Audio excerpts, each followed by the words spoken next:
Welcome to Public Health Matters, where we talk about matters of public health. I'm Bobbie Bagley, Chief Public Health Official and Director for the Division of Public Health and Community Services. And I'm joined today by Mike Apfelberg, who is the CEO of the United Way for Greater Nashua. So Mike, thank you for being here today. Thank you for having me, Bobbie. I appreciate that. Well, Mike, you know, you're one of our public health champions and one of our public health partners and have been for over a decade, because when I came back to work for my third tour of duty here for the city of Nashua, I was really impressed with the mindset that you had for embracing collective impact, the model that we used as we address the opioid epidemic here in the city of Nashua and regionally. This actually is the 10th year of our work in addressing the opioid epidemic here. And so we have an opportunity on May 27th. We're going to have our biannual FAC meeting, and it's going to focus on the 10 years of work that we've been doing with the opioid epidemic.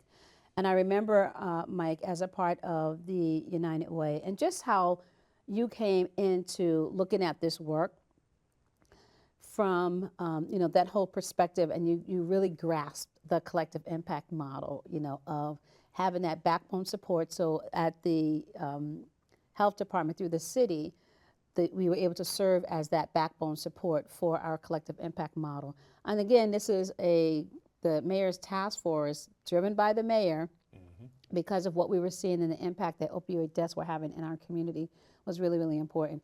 But then having that shared vision and looking at the data collection and making priorities based on how we can slow this stuff down. And again, really impressed, because you coming from, you know, the United Way, where the approach of United Way is, you know, when we come together, great things can happen. So let's talk about the United Way. Sure. And there have been some great things happening. And in fact, just recently, United Way was acknowledged, I don't want to just say acknowledged, celebrated as a recovery-friendly workplace. And again, I know that probably stems off from all the work that we've been doing with the opioid epidemic, and we know recovery works. And we know that when individuals that are in recovery have the supports that they need, that they will be able to maintain their sobriety. So let's talk about that. How did you come on this journey? And did you ever think, Mike, when you started as the executive director, CEO, president of the United Way, did you think that this was going to be the trajectory that you were going to land on and lead? So the short answer is no. And I think back on when you and I first met, which was actually on day one, meeting number one of the Mayor's Opioid Task Force. It used to be called the Mayor's Opioid Task Force. Mayor and we called it Motive. We did for many years, and Yes, some of us still We do, still call it Motive. even though we shouldn't. But you know, you and I met. You weren't yet in your position, and Mayor Donchis pulled us all together. And I remember you talking about collective impact, and me as well, and a number of others at that very first meeting. And do you remember that? I do. I was still at Riviera. You were, and that's the first day you and I met. And I remember Mayor Donchis. Mayor Donchis was on my board, and I remember him saying, "That Bobbie Bagley, we got to hire her." And I'm like, "Yeah, you probably do."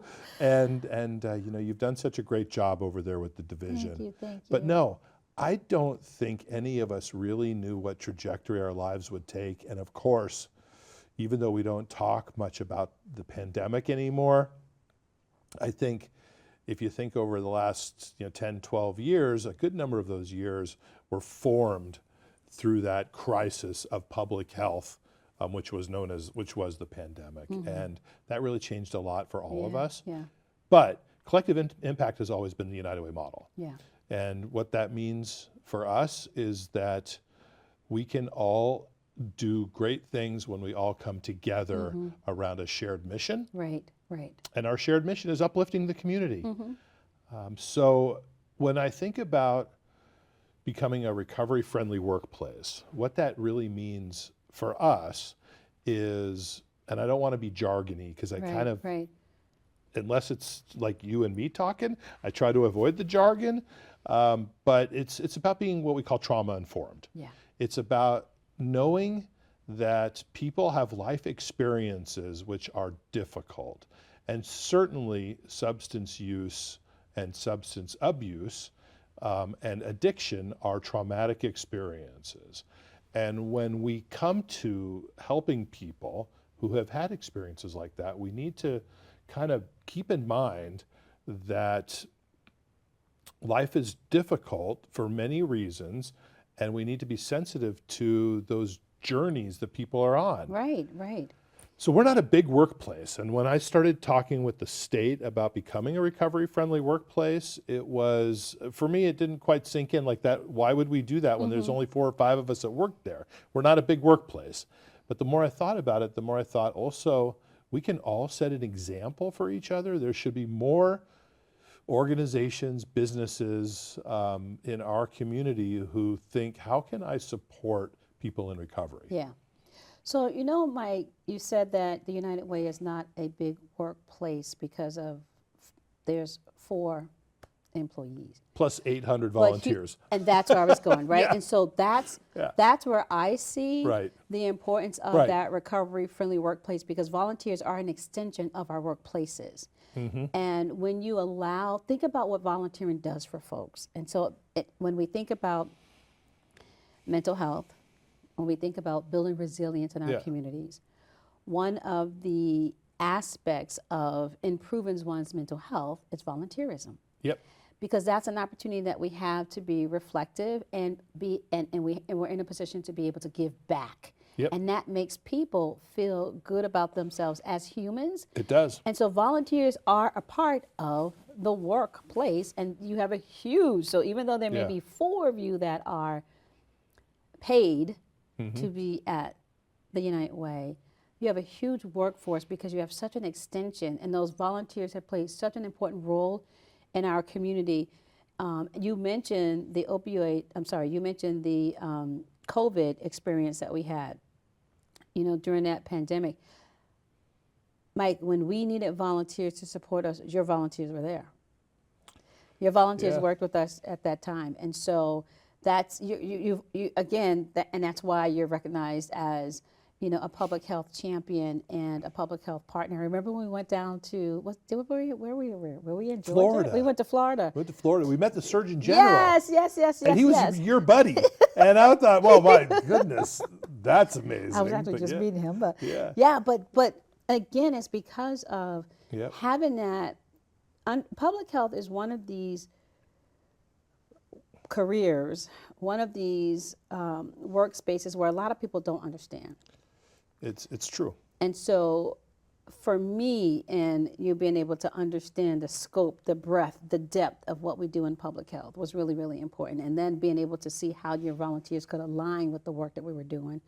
Because many hands do make, sometimes people think, it's too many cooks in the kitchen. But sometimes those many hands help the work get done. There can never be too many cooks in the Yeah. kitchen. That's right. I mean, If they have assigned roles, if right? they have assigned roles, yeah. Even if they Sous deviate chef, a little bit. dessert, no. You know, it's funny. You know, the whole concept of volunteering is something I think about a lot, and I've been thinking a lot recently about Maslow. You know, the psychiatrist. Yeah. And I wrote an article. So I wrote an article recently that was in the Union Leader, and it was in the Telegraph, about Maslow's hierarchy. And typically, we think about our clients and where they are in the hierarchy of needs. You know, we address basic needs, food, clothing, shelter. Right. And once you've got those safety needs taken care of, then you can address higher level needs, and ultimately that people are able to self-actualize, Right, to really realize their hopes and dreams. Yeah. But it works the other way too. It's also for volunteers. The people who help in that journey are also getting a lot out of that, helping. And there's data which really backs that up. I tell people all the time, it comes down to being is very simple. There's data that says volunteers live longer. There is. When you volunteer, you are going to live a longer, healthier, happier life because you're going to be more socially connected. Yes. You're going to feel like you matter. And that's another topic I think about. And you've made a difference, Yeah. right? Yeah, You've yeah, made for a sure. difference, right? Because, I mean, as I'm thinking about the different things that your volunteers have been able to support us with, COVID being one, because you had volunteers that were helping people get food, right? And helping people get connected and stay connected in that way. And I'm thinking also with just recently, we just closed the warming station, but we had volunteers with us, Mike. That warming station ran for 12 hours every night for, 4 or 5 months, December, January, February, March, and half of April, 4.5 months, 12 hours every single day, 7 days a week. I know. Well, look, in honor of Volunteer Month, which just ended, it was the month of April, and we were so busy in April that we didn't get to do an event in April, so we had our event today. Today's May 1st. So we were just having a little get-together, sort of recognizing some of our volunteers at the office. And so about 50 people came, and I was talking with a lot of them, and it was really interesting. We have volunteers who came today who didn't know each other. Some people who do pop-up food pantries. Some people do food drives. Some people do food deliveries. Some people do tutoring. Some people help out with technology support. Some people helped out with the warming station. Some people come once a month and sort cards that we send abroad to our military. Yeah. And some people do a little of everything. Right. But it's And the baby just, shower. Don't forget the baby shower. That was a can big never- event. I That was try- a huge event in April. So I try hard to forget the baby shower because the baby shower is my biggest nightmare. It was so good, It's such a great Mike. event. We just had it last week. For people Yes. watching who don't know, the United Way Community Baby Shower it was our 9th year. It started out, we had 15 families our first year come. This year we had 85 families come to our baby shower. Wow. And it's a full-blown baby shower. So I tell people, you want to know what that's like? Have you ever been to a baby shower? Go to 85 of them in one day. That's what it's like. It's a lot, but Yeah. it's a big community event. Yeah. Public health is there. Yeah, I was there. St. Joseph's Hospital is there. I saw there was so many and so many Yeah. things that parents or parents-to-be Yep. could pick up, Yep. which is, again, very neat. So again, looking at that extension of your workforce. So Right. becoming So a recovery-friendly workforce, I think, also allows for that, the volunteers to also be a part of that and open it up to volunteers as well, because that's a space where some people, when they're going through their recovery, the first job they may be able to get has to be something that's volunteer that allows for them to get up to the space of being able to Well, it's fully true. work, right? Because some It's people true. can't go straight from recovery into work because it's too much. And sometimes it's even required. So we do get referrals, for Yeah. example, from the drug court, Right. which is, the alternative sentencing court for people who are have been, convicted of a crime which has a drug-related component, where the judge and the prosecutor and the defender all agree that a lifestyle approach might be more effective than incarceration. Right. So we do get referrals from people who will say, I'm in drug court and I need to do community service as part of my recovery process. And we try to find ways for people to do that. Yeah. And it's amazing to see how people really can become successful. Right. But people need to connect to people. They do. And volunteering does allow for that Yeah. to happen. And I Yeah. will say it also allows the volunteers to actually experience their community in a deeper way. And I say that because of the experience that many of the volunteers had at the warming station. So the way that it operated was that we had some paid staff that was there. So those were the guys that had the bigger blocks of time. They would either work 4 hours or 8 hours, as much as I tried to limit 8 hours because it was very daunting work. It's hard work. It is very absolutely. hard work. And then we'd have the volunteers, and some of the volunteers would actually stay the full 4 hours. And again, it's very daunting work Yep. because it's a space that you're in where you're dealing with very complex human issues. When you're actively using, whether it's alcohol or other substances, or mental health issues, or just the fact we would see people that would come in who had just been evicted, or we'd see individuals that were just released out of prison or jail end up at the warming Right. station. So these are all the different types of individuals that people are working with. And many of those people could not normally find a space in a traditional shelter. I know that, we like to think of and people who are not really in the human services workspace don't understand that not every shelter accepts every person. Correct.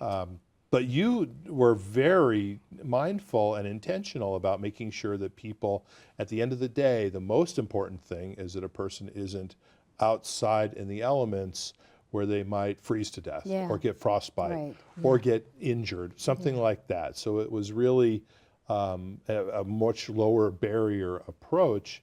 And as a result, it becomes very challenging work too. Exactly, because you're dealing with individuals that are not, they don't fit into the square box, right? They're Yeah. not in the Do any square of us? box.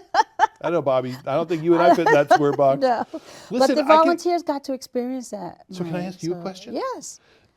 So you've been our Director of Public Health. I know that's not your title, but let's call For you 10 Director of years. Public Health for 10 Yes. years now. My anniversary was in February. Congratulations. Congratulations. Thank you. That's a milestone, and we should all be deeply appreciative for you and Well, what you thank do. you. What's next for public health? Because you asked me, did I imagine what we would be doing when I first started? And I did not, and I'm sure you didn't either. So looking out a Well- little bit, what do you think? Well, so Mike, I was actually invited to come back to the city for the opioid crisis, right? To support that effort, to convene and get people around the table, to implement that collective impact with all of our partners. And so, because behavioral health, so my background, my master's degree is in, believe it or not, I don't know how they had this as a concentration in public health, but it was actually like a 3-in-1. So it was health promotion and communication, with prevention or, building programs. So that was what my concentration was. They don't have that anymore because Right. it's just too much in one. It's a lot. It is a lot. And as a part of that concentration, there was a focus on substance misuse, adolescent and behavioral health, program design and evaluation, and health promotion and marketing. So all of those components fit in.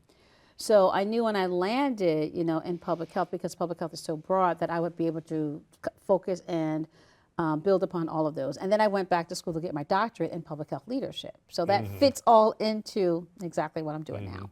So knowing that I was coming back to the health department for the opioid crisis and knowing how behavior change takes time. It's not something, human behavior is one of the most difficult, you think about all of the, what's the hardest thing we could focus on is human behavior. I'm sure that's And true. getting people to change Yeah. their behaviors. Our goal in public health is to provide people with as much information, give them as much knowledge as we can to help people make informed decisions about their behavior and their behavior change. Yeah. And then have the supports, that continuum around them so they could sustain that behavior that they did change. We know with substance use, misuse, we know with any type of behavior where you have to change from going to something where the brain changes, that's going to take some time. We know that D. Clemente and Prochaska put out a theory around behavior change, and that behavior change theory includes you may think about there's an issue, but you may not think that issue involves you yet. And then when you start to really focus on it, right? So you pre-contemplate, then you start contemplating and you're thinking on it, then you start taking some action around it. Then you have to think about how you sustain that action. And then you also know that in that stages of change, there may be a little bit of a backsliding to where you don't have to start all over again, but you have to come back into that action phase and then come back to sustaining. So coming in, I kind of knew that I was going to be doing this around that behavior change around substance misuse and substance disorders for a while. The thing that was the more nuanced thing that came in there, Mike, probably about 3 or 4 years ago, was the situation with the unhoused. And then seeing the connection between, not that substance use is a direct outcome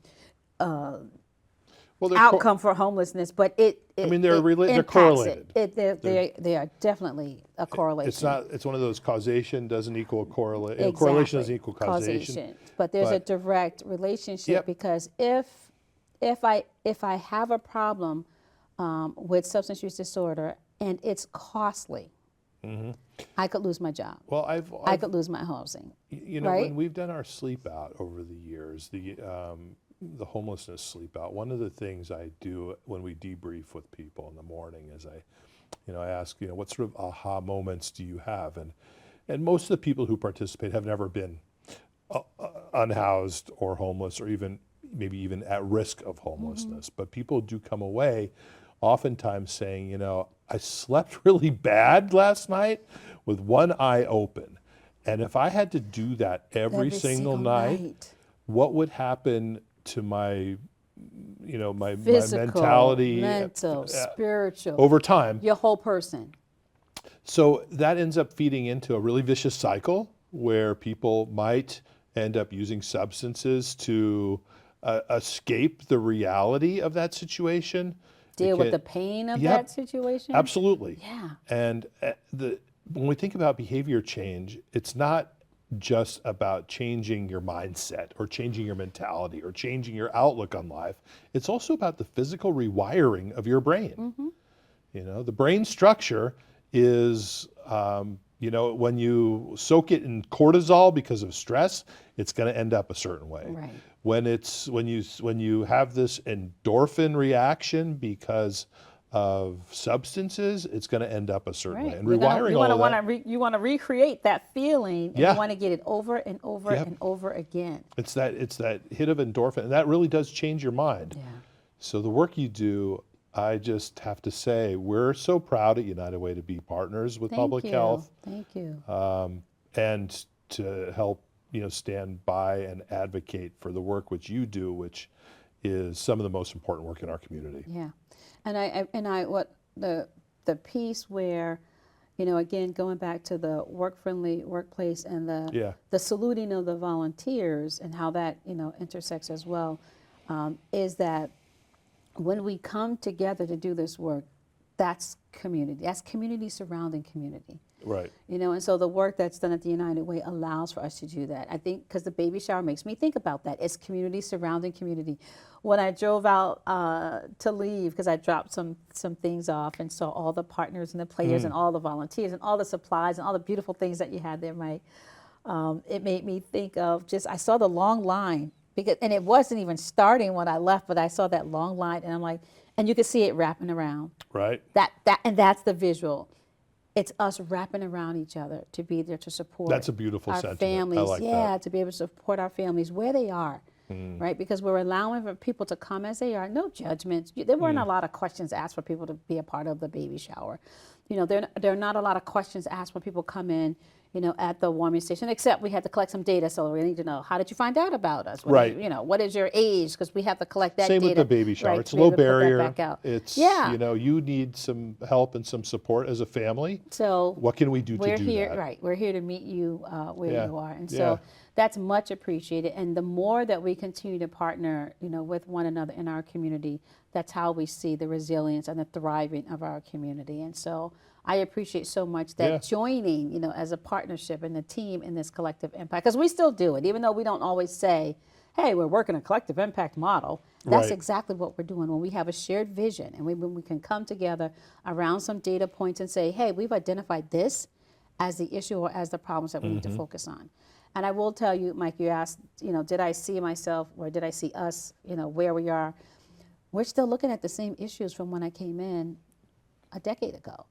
The behavioral health, the substance misuse, access to care. We're still looking at those same issues. The thing that kind of came in there as a fifth component of that, and equity has always been across that. We had to always make sure that we were providing services that everyone could have equitable access to so they could all live their best lives. But the one that got thrown in there was once COVID hit and you had that infectious disease component in there, that was bigger. Because for the most part, for public health, that's what we're always focused on, infectious diseases. But it's kind of like in the, behind. Until it's a crisis. Until it's a crisis, right? Nobody knows like what's happening to keep things at bay. That's where immunizations are so important, right? Same exact story for United Way, Bobbie. Yes. We're not normally an emergency response organization. We're normally more prevention-oriented and future-forward thinking. Yes. But then you have that emergency and you need to change what you do because the community needs you to change what you do. Right. So that's what we do. Right. You got to be adaptive. You know, absolutely. And that has its own, you know, sort of intrinsic thrill in a way. Yeah. You know, there is something to be said about, you know, being able to directly help a community when it needs that help. But that is something you don't want to do that every day of the week either. Right. You got to get more into this prevention mindset. Right. And self-care for yourself. So I'm glad that you were able to have the celebration that you had for your volunteers to recognize the importance of their work. Well, I'll tell you something about that. So it was absolutely true that we wanted to recognize and celebrate our volunteers, but I did have an ulterior motive. I have always wanted to order one of those gigantic submarine sandwiches, you know, like the ridiculous huge submarine sandwiches. And I found a place here in Nashua that makes those, and we ordered 2 5-foot-long sandwiches.